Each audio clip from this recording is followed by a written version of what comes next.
उसे लक्ष्मी, सरस्वती, माँ दुर्गा के रूप में देखा जाता है और नवरात्रा के दिनों में तो साक्षात उसे घर घर में पूजा जाता है। फिर क्या हो गया कि आज वह अपने अस्तित्व की लड़ाई लड़ रही है, वह अपने जीवन की भीख मांग रही है। अरे बेटी तो घर की शान है, उसी से घर में रोशनी है। बेटी तो घरों को जोड़ती है। तो आइए बेटियों के सम्मान में हम एक नाटक प्रस्तुत करने जा रहे हैं। इसका शीर्षक है बेटी बचाओ बेटी पढ़ाओ। मीरा, ओ मीरा, तुमने मुन्ना को कहीं देखा क्या? पता नहीं सुबह सुबह कहाँ चला गया।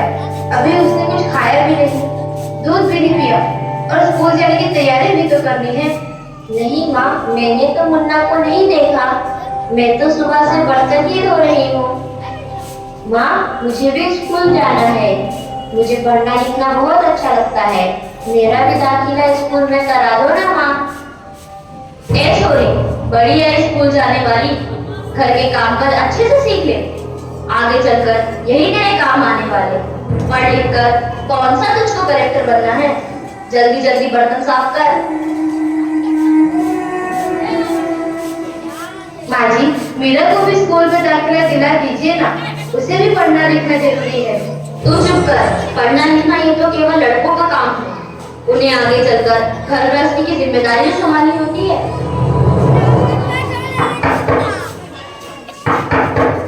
अरे क्या हो रहा है? कौन किसकी जवाबदारी संभाल रहा है? और हमारी मीरा बेटी क्यों रो रही है? देखिए ना डॉक्टर दीदी, दादी मुझे स्कूल ही जाने नहीं देती। कहती है तुझे पढ़ लिख कर क्या करना है, आगे चल के चूल्हा चौका ही तो संभालना है। अरे यह तो बहुत गलत बात है माँ। क्या आपको नहीं लगता कि हम बेटियां भी पढ़ लिख कर आगे बढ़े? आज समाज बहुत आगे बढ़ गया है माँ जी। आप किस दुनिया की बात कर रही हैं? हम 21वीं सदी में जी रहे हैं। मैं आज ही टीचर दीदी से बात कर मीरा का दाखिला स्कूल में कराती हूँ। और हाँ, मैं तो यहाँ इसीलिए आई थी कि मुन्ना को पोलियो ड्रॉप दिया कि नहीं, जगह जगह इसके कैंप लगे हैं। अच्छा हुआ बहन जी आप आ गए। अब मुन्ना को पोलियो ड्रॉप भी दे देंगे और मैं इसे स्कूल भी पहुंचा दूंगी। अच्छा मीरा, अब तुम रोना नहीं, तुम जरूर स्कूल जाओगी और एक दिन पढ़ लिख कर मेरी तरह बहुत अच्छी डॉक्टर बनोगी। ठीक है बेटा?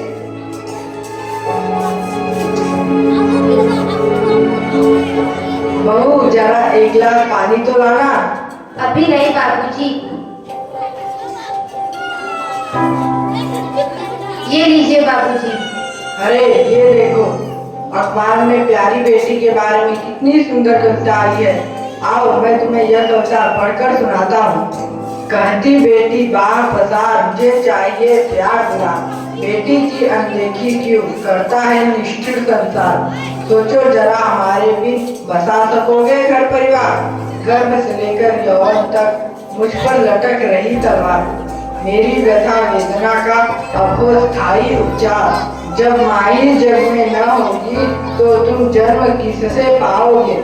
जब बहन न होगी घर आंगन में तो किससे रूठोगे, किसे मनाओगे। जब दादी नानी न होगी तो तुम्हें कहानी कौन सुनाएगा। जब कोई स्वप्न सुंदरी ही न होगी तो तुम किससे ब्याह रचाओगे। जब घर में बेटी ही न होगी तो तुम किस पर लाड लुटाओगे। जिस दुनिया में स्त्री ही न होगी उस दुनिया में कैसे रह पाओगे।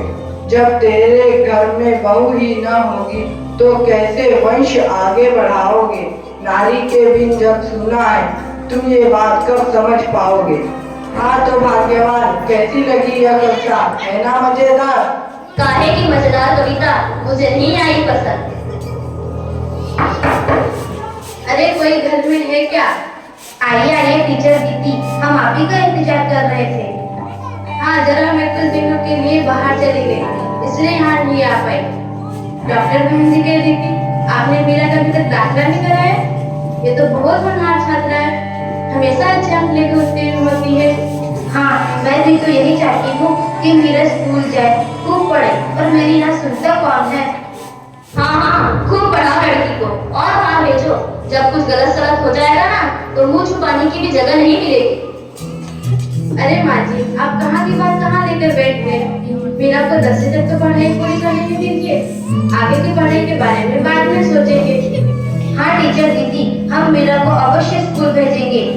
मैं उसे मेरे जैसा अनपढ़ नहीं रहने दूंगी, उसे खूब पढ़ाऊंगी। कल मीरा को तैयार रखना, मैं उसे लेने आऊंगी। क्यों दादाजी, सही कहा ना मैंने? हाँ हाँ बेटा, बिल्कुल सही कहा। मैं तो कब से कह रहा हूँ कि मीरा को भी स्कूल जाने दो। प्रणाम दादाजी। प्रणाम बेटा।